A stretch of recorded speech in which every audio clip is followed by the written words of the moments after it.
Donc aujourd'hui on va parler du vrillage du cordage, c'est une question qui revient très souvent sur le site web.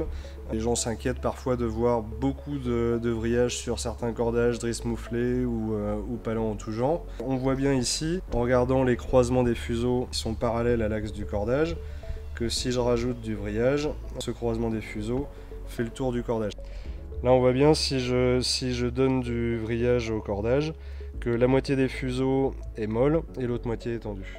C'est un problème parce que ça fragilise de beaucoup nos cordages. Donc sur le banc de test, on va tester plusieurs estropes en Dyneema SK99 de 4 mm qui est censé casser à 2 tonnes 3 et on va voir avec 5 ou 10 tours complets sur la tresse la perte de charge qu'on va obtenir et du coup la rupture anticipée du cordage brillé. Celle-ci du coup on va la mettre sans twist.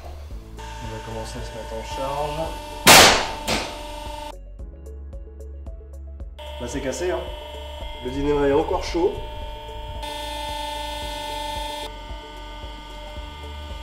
Notre tresse semble bien droite. Je vais les mettre 5 tours complets. Voyons ce que ça donne.